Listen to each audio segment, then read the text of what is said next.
Welcome to Same Surgeon, Different Light. This is part of the Society of Thoracic Surgeons Surgical Hot Topics podcast. My name is Cherie Erkmen, and together with Sarah Pereira, we will meet cardiothoracic surgeons from across the spectrum of our rich community. We'll learn about backstories, career challenges, and what makes each cardiothoracic surgeon unique and valued. The opinions expressed in this podcast are those of the participants and do not necessarily reflect the views of the Society of Thoracic Surgeons.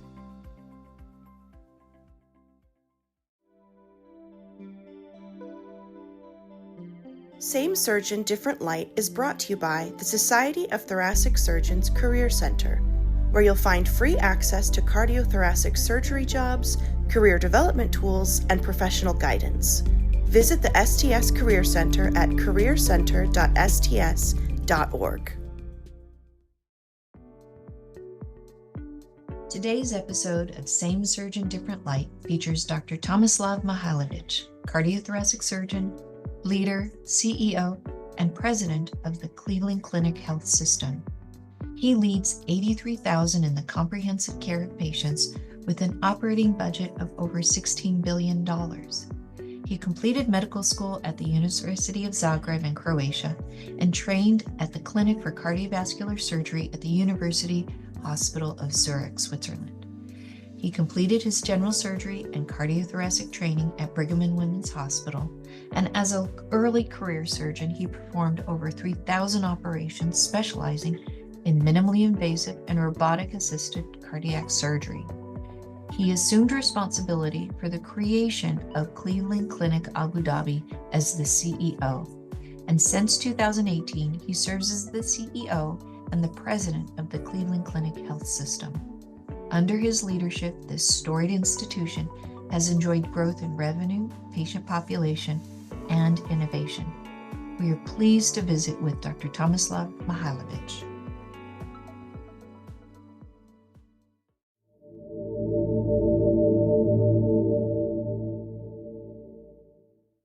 Thank you so much, Tommy Mihaljevic, here for joining us today for Same Surgeon, Different Light. It's an honor. You were the first on my list of people who I really wanted to learn and reconnect as we were at the Brigham together. So thank you and welcome.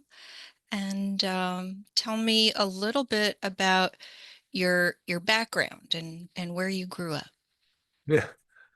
Well, we've known each other for many, many years, so you may remember some of it, but I was born and raised in Croatia, and that's where I went to medical school. So when the war broke out in former Yugoslavia, Croatia was still a part of it. There were not that many opportunities to get any postgraduate education or any particular training in my home country, and that is when I left. I left Croatia and venture abroad, first to Switzerland and then later on to the United States. So can you tell me a little bit more about war and being in an environment where maybe education is not not the priority of the country at this time?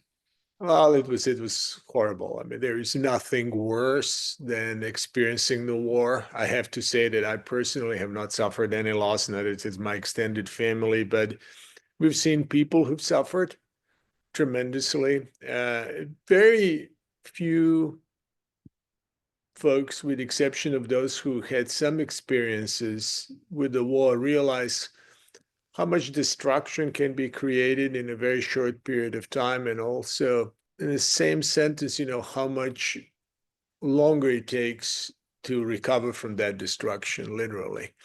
And it was just devastating for the entire region. We're still feeling the consequences 3.5 decades later.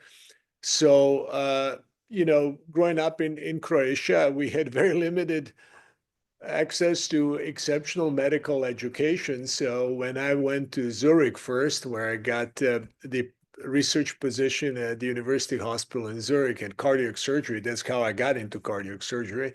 I felt like a kid in a candy store.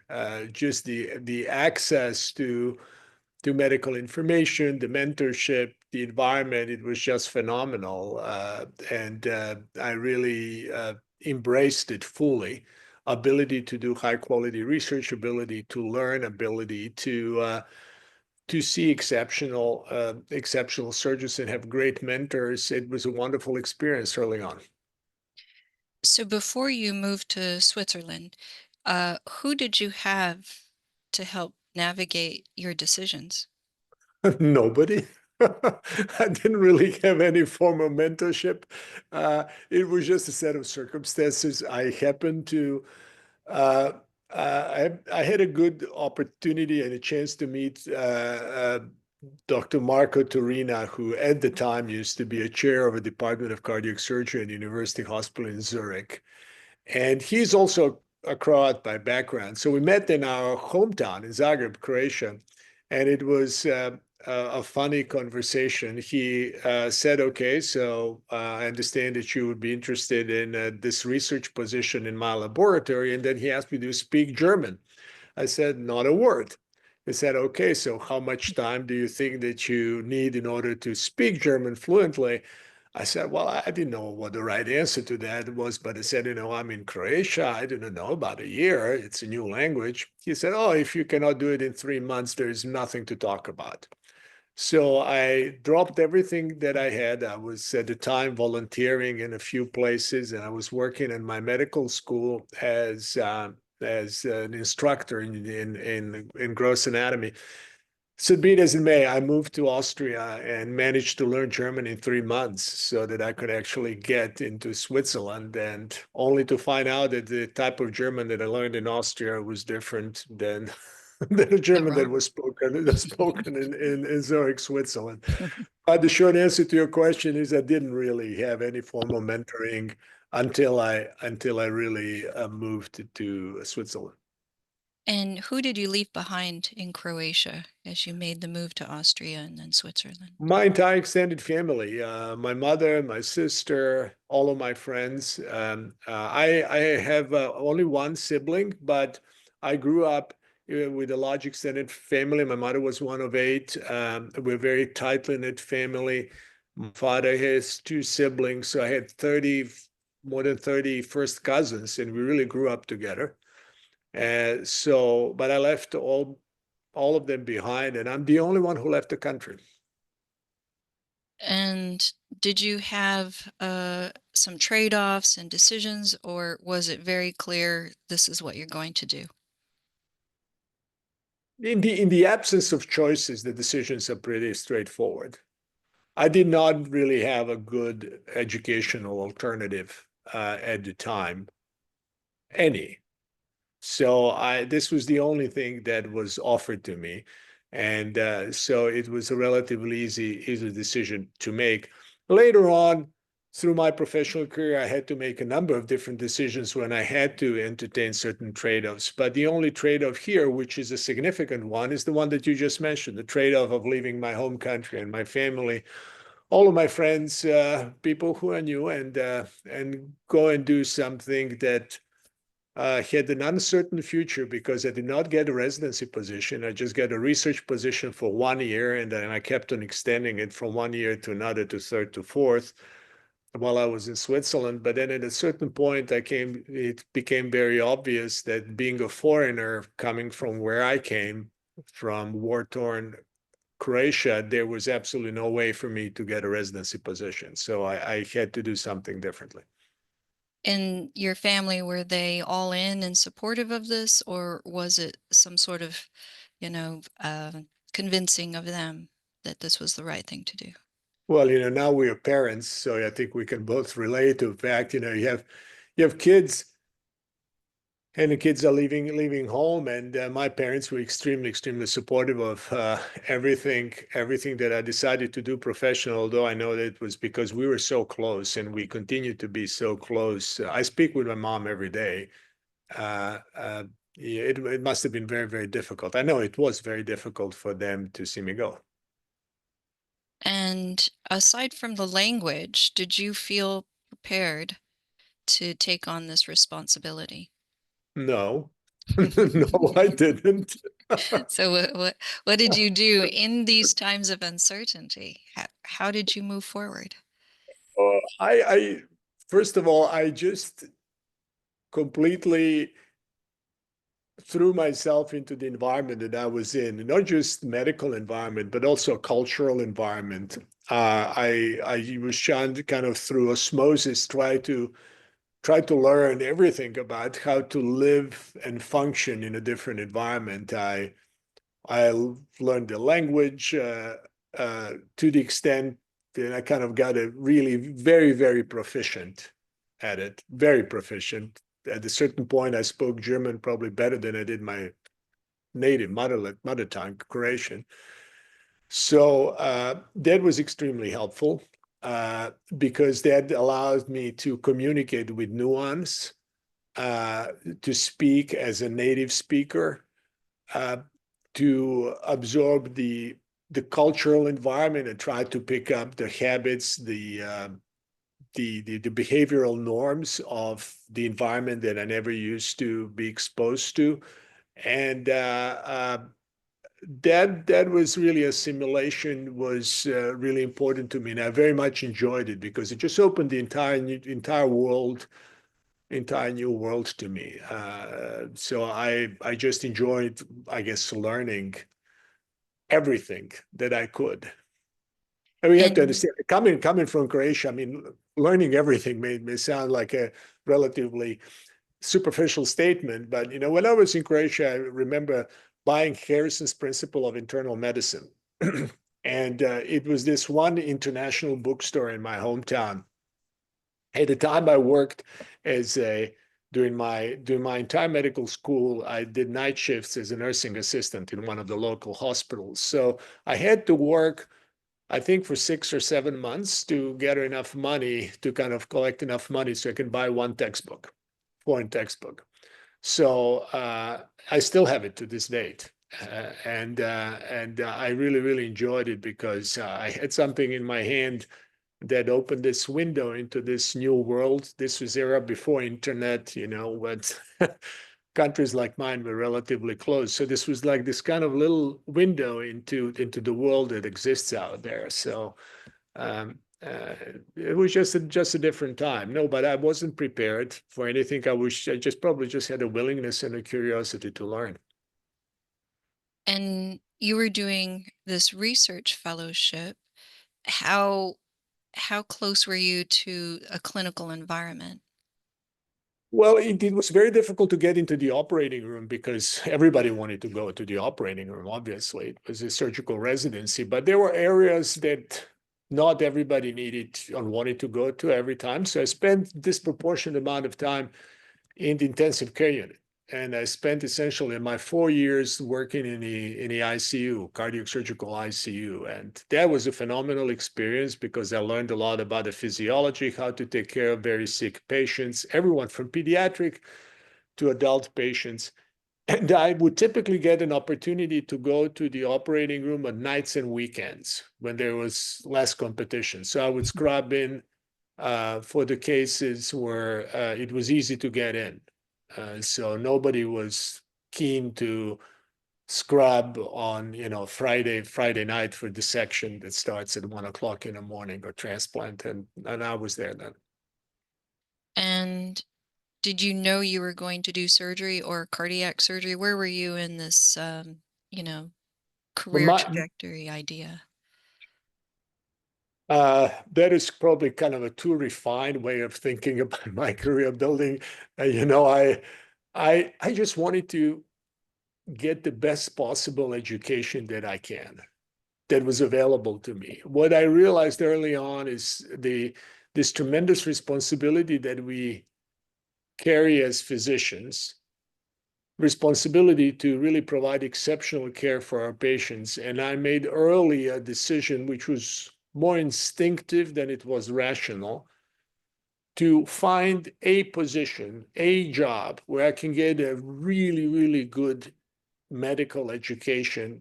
And I was not focused on a specialty. First of all, I couldn't choose because I did not have offerings to choose from. There were very few doors that were open to me. And just as it happened, the cardiac surgery research position in this ICU position was open to me. So I embraced it fully. So, and then I tried to be as good as I could at it. And I was very fortunate. Marco Torino was very supportive. He kind of indicated early on in my career, kind of set the standards and expectations of excellence in daily work. That was extremely, extremely beneficial for me. You know, I will never forget. There was the way they round in Switzerland is different than Torino was chair of a department, and he would come and round on every patient in the intensive care unit, and he would have this entourage of senior and junior physicians and the entire medical team following, about 15 to 20 people.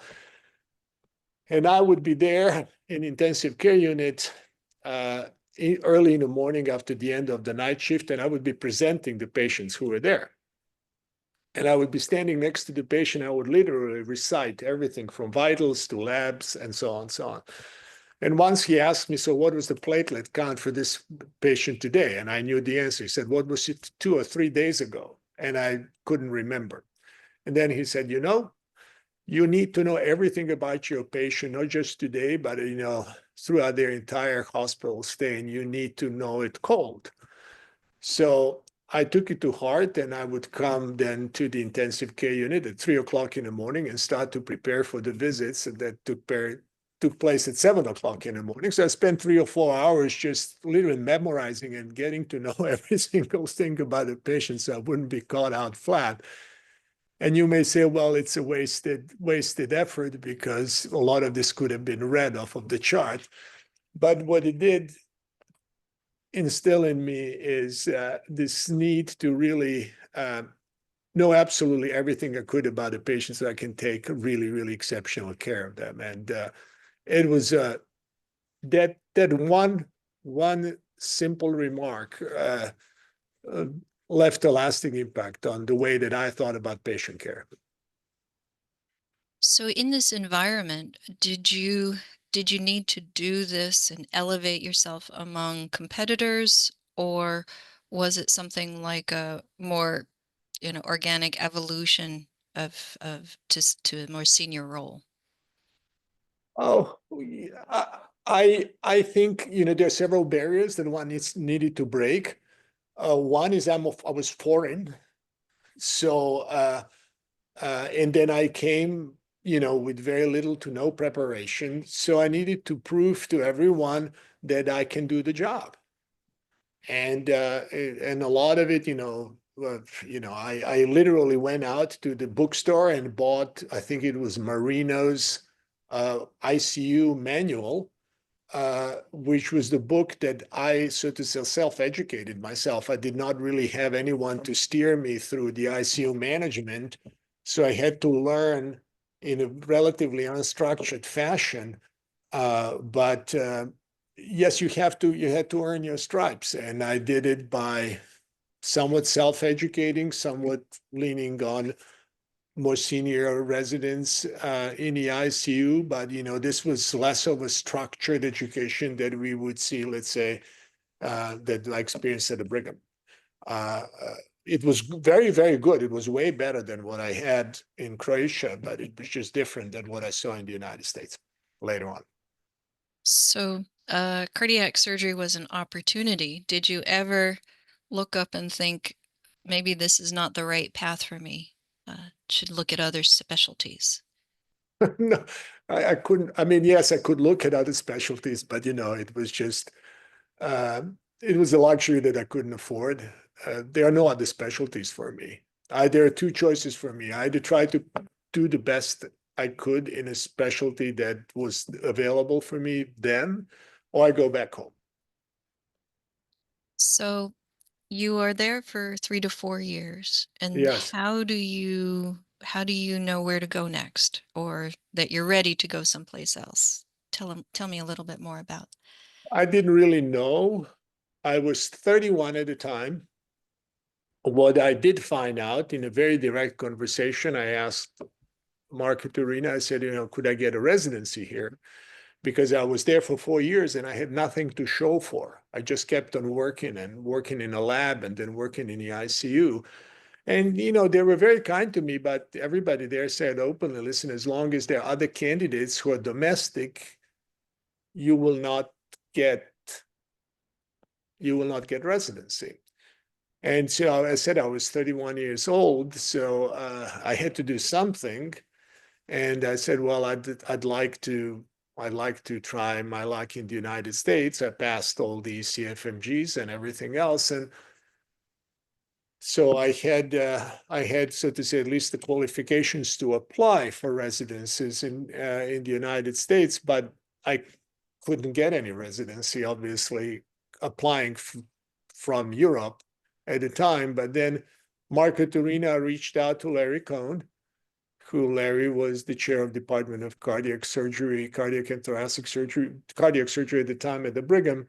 And then Larry offered me essentially the same position that I had in Zurich. So he said, well, I can only offer him this 1 year unstructured fellowship to work essentially as an ICU fellow at the Brigham.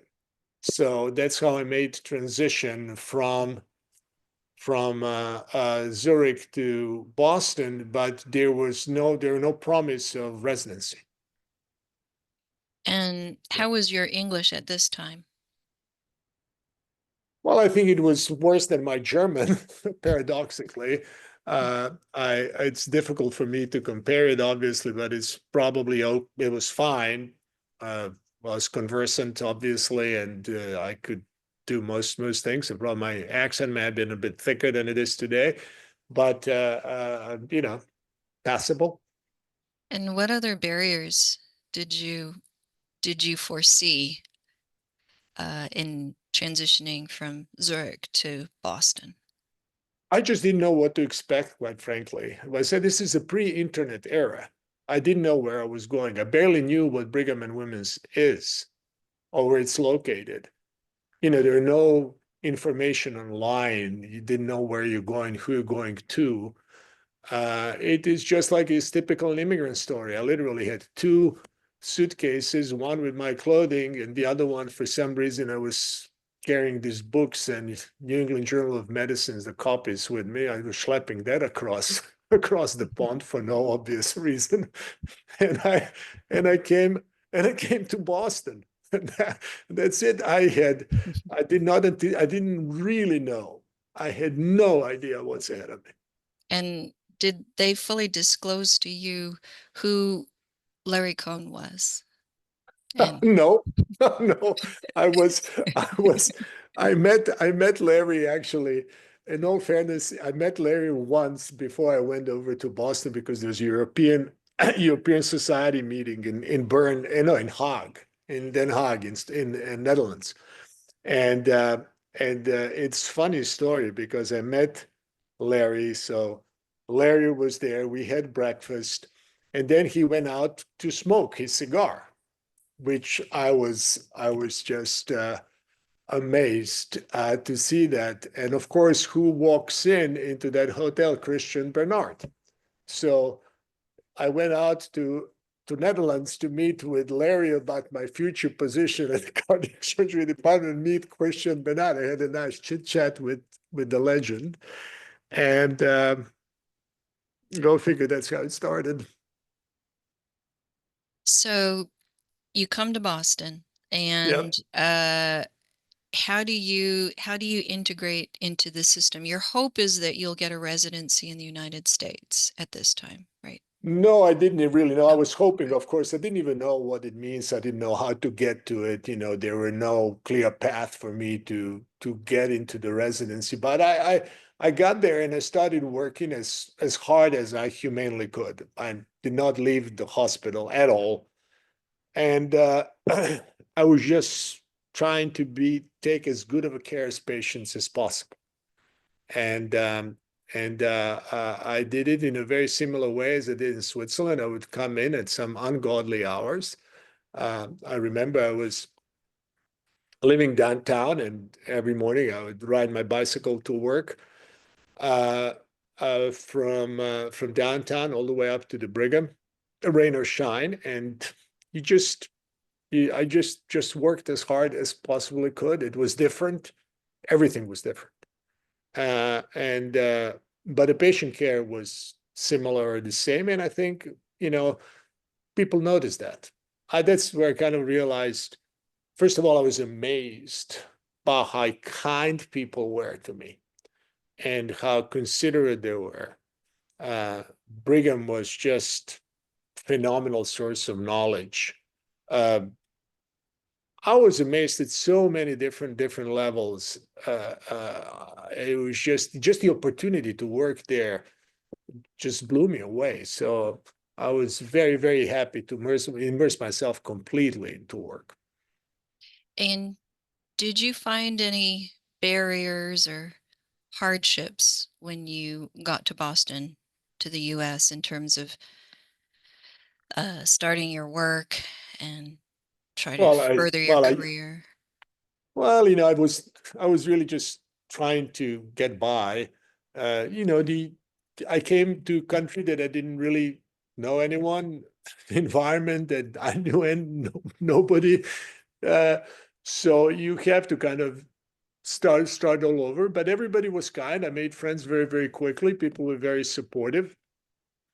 So there were not really real barriers other than uh, maybe just a conception. I was one of the first foreign medical graduates that worked there. There are not that very many people with a similar background. And then I came also, not only that I was foreign, I came from the country that at the time most people didn't know even where it was. So it was just a different set of circumstances. Even Larry couldn't remember which country I came from. Yeah. Uh, so when you think about starting over, that's a common theme because Yeah, when you and I were overlapping, you actually started residency training yeah, basically over. yeah, Can you talk a yeah. little bit about that? Yeah, I was 31 when I got my internship position. I was 31 years of age. No, I was older. I was nearly 32. And yeah, I had to start all over again. I ended up having 13 years of postgraduate training or something like that. And people frequently ask me, wasn't it too difficult, too big of a sacrifice? How does it feel to be 3, 4, 5 years older than most other people? And you occupy the same position. And while I was 31 or 32, I had more clinical experience than most people that were with me at the time because I spent 4 years in Switzerland. So I was relatively proficient in the operating room. I knew how to take care of very sick patients in intensive care unit reasonably well. But I really never ever felt to me as a burden because I had so much to learn. As I mentioned, all of our colleagues, senior colleagues, surgeons at the Brigham were so kind, um, so embracing. So and then I really enjoyed the structured education. That you actually go through residency and then you go through, rotation in urology, rotation in general surgery, rotation in you name it, intensive care, and so on. I mean, I never used to have that before. So I was so much appreciated, plus all the resources to learn and get better and actually to understand the job really deeply, uh, to get immersed in our profession. It was never burdensome to me, quite to the contrary. I enjoyed every single day of Yeah. it. And I mean, we worked together. Yeah. It was just joyful. I It you never never. felt a hit to your ego, like, oh, you've got to take care of all these Foley catheters and Yeah, that was never beneath me. No, it really never was. It and but I really do have never to ever not for say, a second. like, I remember for Zoko saying, Yeah, you know, this is a frivolous consultation to the ED. Send Mihaljevic down and take care of it. So yeah, I think they used you because you send you down there to the ED and they know they're dealing with a fully trained cardiac surgeon. They kind of yeah. like Oh, I think I'll retract that. Yeah, So yeah. It is. Listen, I it think is. they used you, and it Yeah, wasn't joyful and I, I'm. I'm. beneficial for no I'm reason. so glad. I'm so glad that they did because I think it may have helped a few patients along the way. And I never really felt, I'm so passionate about there's no job in medicine, and really I can put in my hand hard that I thought it was beneath me. I've done every job in healthcare you can possibly imagine, and quite a few that you never heard of. I did them physically myself, Yeah. and so never really, never, ever a burden. I think that's a common theme that we've had of a lot of people. You said you were a nurse's aide. I was a candy striper, so I think we all Yeah, have that same fiber of yeah, background. So you transitioned to faculty. You've been through so many transitions. Was there yeah, any problem with transitioning to becoming a full faculty? yeah. Well, at the time, so I got into the residency in the Brigham in general surgery, which was probably the biggest career move for me, period. That is what really defined me. There was close to impossible to get a residency position for foreign medical graduate back in those days. Close to impossible. So I'm very grateful that people trusted me and gave me that opportunity. And then later on, became easier because after general surgery, got trained in cardiac surgery formally and got both of those behind me. Then I joined the faculty at the Brigham. It was, that was wonderful. I had a sense, first of all, taking care of patients as primary responsible surgeon, and then you have an opportunity to help train others was just a wonderful experience. It gets better with every subsequent year. It's different, and yet it's better. So I really, really, really enjoyed taking a full responsibility for patient care. And when you look back at those first few years, is there anything that you can think about, that you would have done differently or that you wish you would have known? Uh, as a staff physician, the first few years, I don't think so. I think there is, in general, whether it's we think about it periods, longer periods of time, or a discrete events like a surgery and operation. I think it's one way to think about it that has helped me is to think about those periods of times or those singular events through the lens, okay, have I done everything I could that was within my abilities, my power to do to get really good at what I do? And I have to always, you sort of have to face a morning mirror test, being able to look yourself in a mirror and say, listen, I emptied my tank. I did absolutely everything I could with information that I had at hand. And whether I'm looking back at first 2 years of my career or anything else that is kind of thing, I completely immersed myself into it. I gave it all. It was just a very intense period of maturation, and that's.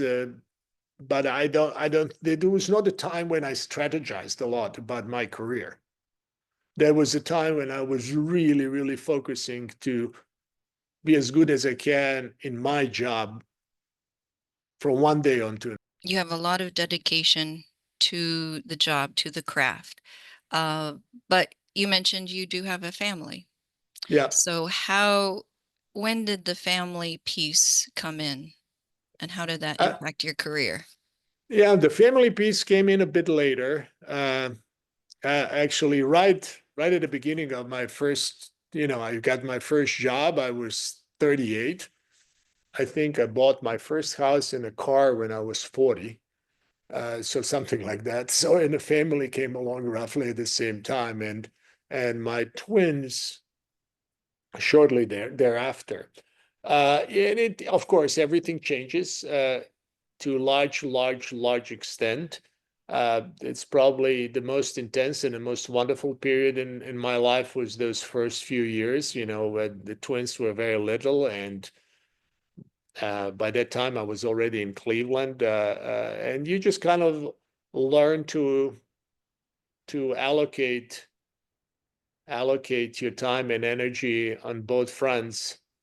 I don't want to say to balance, because it's always a struggle. I don't know there's ever a balance, but you kind of trying to empty your tank in every single aspect of your life and to give everyone the full attention. It's everybody goes through it somewhat differently, but it was just absolutely wonderful. These first 3 years with twins, those are sleepless years. You do not get any sleep whatsoever. If one is asleep, the other one is awake. So it was a great fun. And I do not know how I did it, but my God, was it fun. So then Cleveland. Yeah. And why did you change? What made you go to Cleveland?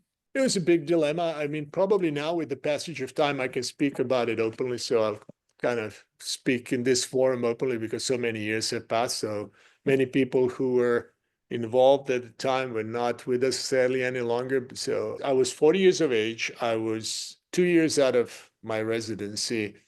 And Toby Cosgrove was recruiting me to come to Cleveland, to join the Cleveland Clinic for 5 years. He started when I was still in general surgery, and I turned down a residency here at the clinic, and then I turned down a job, but he kind of kept on knocking on my door. So then ultimately I had a choice to make. I had to stay at the Brigham, and at the time the offer was to actually take Larry's position, to become the chair of a department at the Brigham at the age of 40, and a faculty position at Harvard Medical School, or I'm going to come to Cleveland Clinic and be one of the guys. The compensation was exactly the same. So I decided to come to the clinic. Why? It was a gut decision. And it was a gut decision, and it's probably the leading reason why is because, as I mentioned earlier, I really wanted to be the best surgeon that I could possibly become.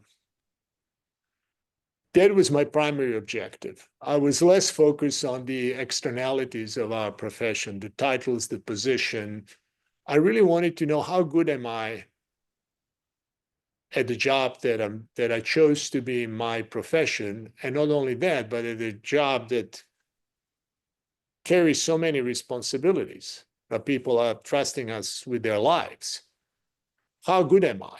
And the only way to find out is to be at the best place that exists for your chosen profession. And that, for cardiac surgeons, no doubt, Cleveland Clinic. So that's the reason why. I felt that coming here, it would give me the opportunity to become the best cardiac surgeon that I can be. That was the leading thought, and my God, was I right. So when you go to Cleveland, what skills did you pick up? What? Oh, Yeah. million. First of all, I think, I mean, you probably remember back in the days, I became very busy at the Brigham. I had probably one of the largest practices at the Brigham, and surrounded with wonderful colleagues and great surgeons. And you come into the Cleveland Clinic, it took me about 2 years to become comfortable. The surgeons around me were operating in extremely high level of quality. Just the scale of the work that we would collectively do is incomparable with anything else. Heroic cases that we would speak for days, weeks, months. In Boston were done here routinely on a daily basis, and nobody would even mention them, as with exceptional outcomes. And then there is this phenomenal aura of camaraderie and just, and I want to be careful how I phrase it, just extreme seriousness about the job of cardiac surgery. I'll never forget, Bruce Lytle was chair of the department at the time. It was one of our first morning meetings. It was one Monday morning. I was at the clinic maybe for 2 weeks, came from Boston. And Bruce comes in, sprayed with blood all over him. And he just collapses in one of these seats in the front row and openly admits to all of us, residents, fellows, colleagues, how difficult of a night he had, how much he struggled, mistakes that he's made, and the lessons that he learned. We can each of us can probably summarize kind of having 2 or 3 events that define your career, that define your worldview, and this was one that defined mine. The level of commitment that was portrayed with that communication, seriousness, openness to admit mistakes, share it with your colleagues, and just unparalleled dedication to patients. This is a very special place. I'm obviously extremely biased. I know. Needless to say. Needless what to keeps say, you. It is what keeps you within that yeah. system. Yeah, I'm extremely biased, but it is factual. I mean, that was the way I experienced it for the first time, and it really, in career, there's a lot that depends on us individually, but much more depends on the environment in which we work, the surroundings that we're in. Whatever little I may have accomplished in my career is certainly a reflection of the environment that I was in. So within the Cleveland Clinic, you have an opportunity for some international leadership. How did that evolve? You mean my so to say executive career that happened after cardiac surgery? So the first 7 years of my tenure, I've been at the clinic now for 20 years now. This year is 20 years. No, last year was 20 years. So it's my 21st year at the clinic. But the first 7 was spent in the operating room. I did not leave the operating room. We have this motto, day on which you do not cut, you do not count. Means that we operate every single day. And it was extremely, extremely immersive. And, I've kind of developed a certain practice, a certain niche in cardiac surgery that was well recognized. And then through all of that, through exposure in all of our national meetings, I came to a realization that I may want to do something different. And it took me about 2 or 3 years to get to that point because it was somewhat painful, self-doubting, the process that you come to the realization that everything that you work so hard your entire life is not as fulfilling as you think it would be once you reach that certain level. So I approached Toby and I said, well, I do not know what I want to do. And I was, at that point, I was 47, 48 years of age. I said, I know what I do not want to do. And I said, I would just like to try to do something differently. And Toby said, okay, you want to do something different? Say, here's the job in Abu Dhabi. Why don't you go to Abu Dhabi?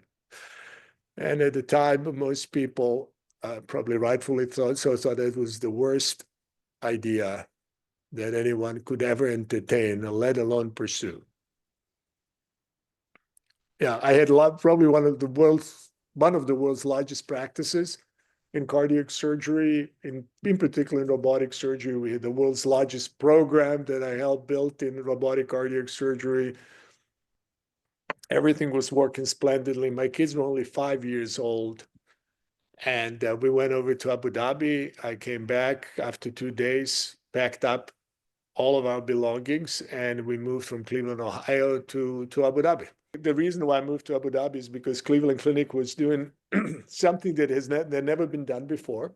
We were building Cleveland Clinic in Abu Dhabi, which was the largest hospital project in the world at the time, a gigantic hospital, huge multi-billion-dollar investment by the government of Abu Dhabi. And we essentially built the first U.S. hospital outside of the United States, the first truly American hospital outside of the United States at a very, very large scale. And I had an opportunity to be a part of that. So when we landed in Abu Dhabi, we still had, the hospital was under construction. It is a huge facility. We had 20,000 construction workers there working every single day. And they had this very small medical team of about 30 people. I was in charge of all the docks. So 3.5 years later, we opened the hospital. Our team from 30 docs grew up to a team of 3,500 professionals from more than 80 different countries. We were in one fully integrated quaternary hospital, digitally fully integrated, with a team of, as I said, a very international, very diverse. Then my job was to make sure that we provide Cleveland Clinic quality of care in that new location, 7,000 miles away from our main campus, at the Cleveland Clinic level, right out of the gates.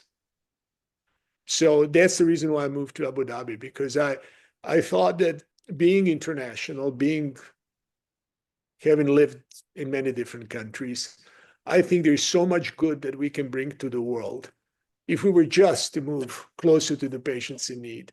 And we've never done it. There's so many wonderful attributes of the United States that the entire world enjoys. I mean, you can travel the world flying in American planes, staying in American hotels, using American internet, the list goes on and on and on. Few things that people cannot access, and everyone would love to, and that is the quality of U.S. hospital care. And so that was a wonderful, wonderful journey. I stayed there for 7 years. I lived and worked in Abu Dhabi for 7 years. And of course, you have this international group, diverse. There are pluses and minuses to having a physician workforce like this. Can you talk a little bit about this diverse background, training, languages, culture, and bringing them together to one workforce? Well, that was the most beautiful thing, because most people thought, first of all, it was a crazy idea. Second, you can never recreate something like Cleveland Clinic or any reputable organization outside of the United States, and you can particularly not do it if many of your colleagues are not going to come from the United States, let alone from the Cleveland Clinic. So, by the first batch of recruitment was 360 docs that we had to recruit. That was my primary responsibility. We had over 7,500 applications from the United States for those 360 positions. That's how much interest there was to work at Cleveland Clinic Abu Dhabi, because the United States is full of people like me who were born someplace else, came to the United States, decided to stay here because they could never find professional environment back home that would be of a similar quality to the one that we enjoy here. And then while you enjoy it, you're kind of stuck. You're in the United States. Imagine if you create that type of environment closer to their homes. So that's where 7,500 applications for, those few hundred positions came from. So that was first. The second thing is that we realized is that, the culture of Cleveland Clinic, which is physician-led, team-based culture, focused on excellence, resonates across all nationalities, genders, religions, phenomenally well. And it is just all, it's just inspiring to see people who've never been to Cleveland, never been to Cleveland Clinic, just recognizing our culture is something that they always aspire to. Whether they worked in Paris, France, or in Dublin or in Edinburgh, coming to Cleveland Clinic, they say, oh my God, I always wanted to work like this. And we spent a lot of time and continue to do so for our fellow colleagues to kind of travel in between Cleveland Clinic sites. Each physician that we recruited, we had only one criteria. We would never hire a person who we would not otherwise hire at our main campus. So every person needed to interview at our main campus. Only if my colleagues here in Cleveland said, yes, we would hire this person, we would then extend the interview opportunity in Abu Dhabi. So we recruited those people. Now we are about to celebrate this March 10-year anniversary from the opening of Cleveland Clinic Abu Dhabi. Most people that are recruited back then are still there. And the quality, safety, and patient experience at Cleveland Clinic Abu Dhabi equals or surpasses quality, safety, and experience of any other Cleveland Clinic hospital. And we have 24 hospitals around the world on 3 continents. So there's a lot of energy in building something like this.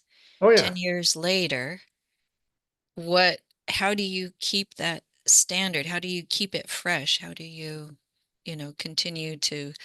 It is just like anything in life that is worth building. It is a realization that comes along with it, that you have to work at it as hard as you're building it as you do in maintaining that excellence. So, I'm there 2 or 3 times a year. Our leadership is there from Cleveland Clinic. We're fully integrated in our communication, sharing of the best practices. It is just a remarkable thing. And it's ultimately, all that is about careers in my mind is, what is, you have to do something that matters. That matters So to the profession. Yeah. we have, a larger community of cardiothoracic surgeons internationally. Actually, this podcast has a very large international following. How can we get a little bit more continuity, not only in the training like you experienced, the barriers to come, but also in doing exactly what you did, is that we take the American expertise and we open the community larger to, the east, to the west. What can we do? And I'm assuming you think that, globalization is a good thing, given your experience, but I guess speak a little bit to the benefit of globalization, and then how can we do this? The benefit of globalization is huge. Let's just take a look at what we've done in the UAE. When we came to the United Arab Emirates, one of the most affluent countries in the world, and once again, we're celebrating 10-year anniversary, so it's not a long tenure. 10 years ago, there was not a stroke program in the country to speak of. So people who suffered one of the most common conditions of mankind would go down a natural path of the disease. Cardiac surgery was in infancy. Transplant did not exist other than living-related transplant because there was no criteria for brain death. Cancer care was essentially provided, through the airport, and then people would have to fly with their loved ones, if they're fortunate enough, anywhere in the world to see cancer care. All of that has changed. All of that has changed. We have a cardiovascular and thoracic surgery program that matches in quality everything that we do at Cleveland Clinic, including advanced transplantation, lung, heart, lung. All solid organ transplantation is now being done routinely. It is one of our largest transplant programs at the Cleveland Clinic. Cancer care, and the list goes on and on. We've transformed the way people experience healthcare in a broader region. I mean, we've changed lives of tens of thousands of people and their families. So So the benefit of globalization is real, and it's measured in the lives that we touch, not to mention educational programs, residency programs that never existed before, research, development. I mean, all of that in a short period of time. Every organization, STS included, should continue to look for these opportunities, and they are abundant opportunities to get out of the established paths of education and clinical care, because ultimately, the major question that I think each of us should ask ourselves, what would be that one unit of success for our individual careers? How do you know if what you've done, it was worth doing? I think it's a reasonable question to ask. And we asked ourselves also at the Cleveland Clinic, if we were to distill everything that these large organizations, around 80,000 people and hundreds of sites, what would that unit of success look like? And we've agreed that both individually and collectively, our success is measured in the number of the lives that we touch and improve with Cleveland Clinic quality care. So before you go on to the answering the how, you did mention that UAE is one of the wealthiest countries, Yeah. not only region, world. Um, how do you extend that thought process to countries that don't have the ability to do this investment? It is actually the reason why I mentioned wealth was because there was this interesting paradox that one of the wealthiest countries in the world had the really, really poor healthcare. And the suffering of the wealthy and the suffering of the poor is still suffering. So a lot what we've done there cannot be replicated with the same grandeur and maybe same speed and same amount of resources. But a lot what we've done has very little to do with the absolute amount of money. It has to do with the willingness, it has to do with collaboration, and it has to do with the longer view, and it has to do with the commitment. So, we've done many projects around the world in different environments, help different people, different folks, and that can be done in a variety of different ways. So the only reason why I mentioned the relative wealth and affluence is that there was this interesting paradox of one of the wealthiest countries in the world that was desperately lacking good healthcare at the time, not any longer. So when you're speaking to other cardiothoracic surgeons, what do you think we can do to advance a globalization, a global thought process, and to meet those demands that you just mentioned, the willingness, the collaboration, the communication? How do we do this? Yeah, the two-step process. One is to speak with your colleagues around the world and understand what their needs are. And then the second step is to obviously figure out the framework about how to go about it. For some environments that is going to look like something analog to Cleveland Clinic Abu Dhabi. For some environment, it's going to be focused more on education. It is going to be focused more on exchange. Every single large academic institution in the United States has means and ability to do more. The Society of Thoracic Surgeons, AATS, any professional society in the world has an ability to do so. It is really important just simply to strategically identify that as a really important objective, the measure of success. Unless you measure what matters, you will never be able to accomplish it. So for the STS, and I've been out of cardiac surgical arena for many, many years, so I may be speaking completely out of turn. But, is this a priority for the society? And if it is a priority, how do you measure success? And how do you measure success? How do you allocate your resources? If it's a priority, it means that the resources are going to be allocated for that priority. And that's how anything in business, and this is pretty much what I happen to spend most of my time doing now, it's essentially a business of healthcare. How do we make sure that we conduct the work that we do at the scale and excellence with resources that we have for the maximum benefit of so many people? That's the business of healthcare that so to say, that I'm so passionate about. So I wanted to ask you, so you have this career that's evolved through many transitions.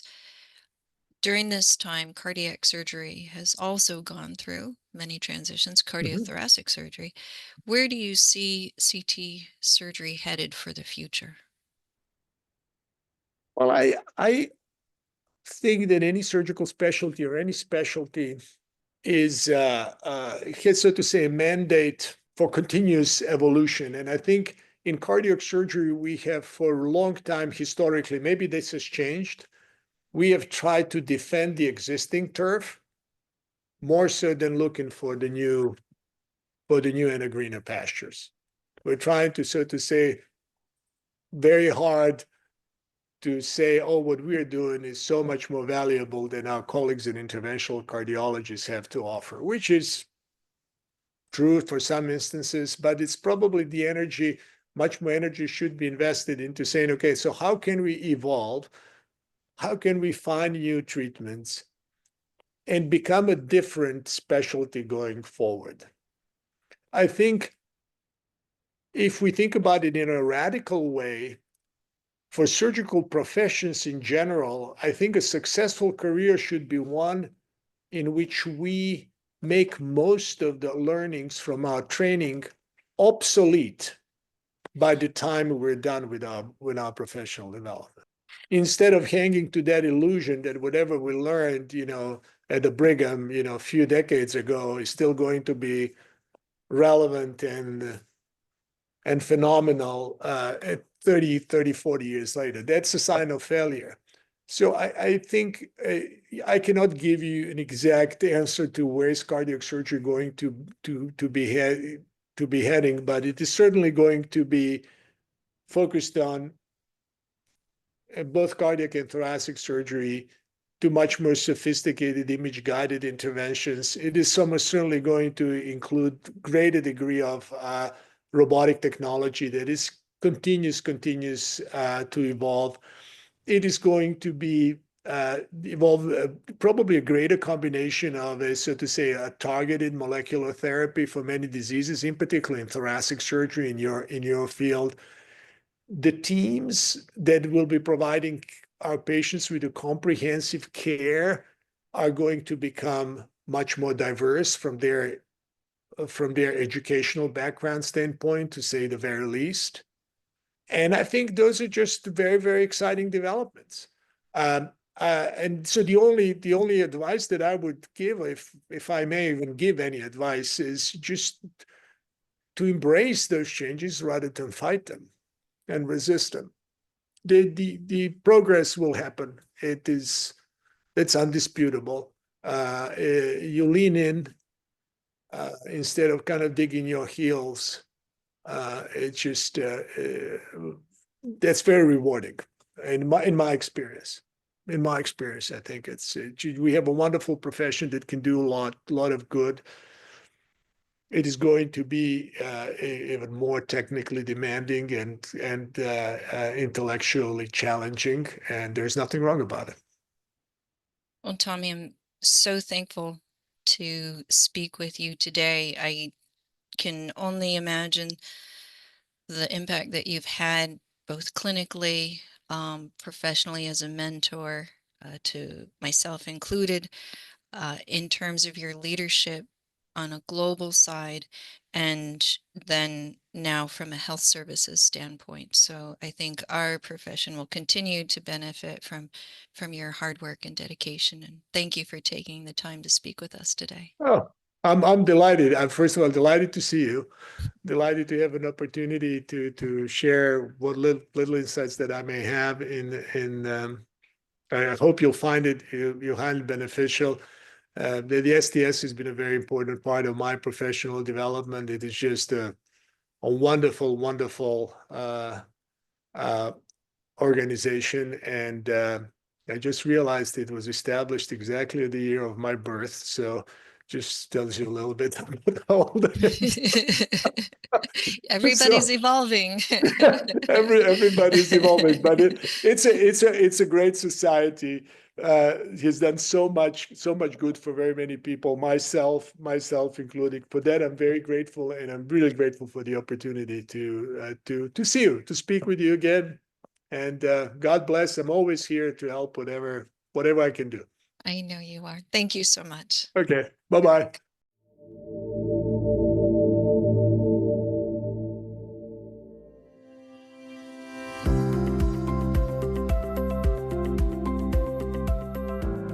This has been Same Surgeon, Different Light, a podcast brought to you by the Society of Thoracic Surgeons.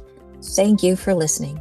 If you like this podcast, please rate it 5 stars and let your friends, trainees, and colleagues know about it. On social media, you can use the hashtag #TheFaceOfCT Surgery. And for more information about the Society of Thoracic Surgeons, you can go online at sts.org.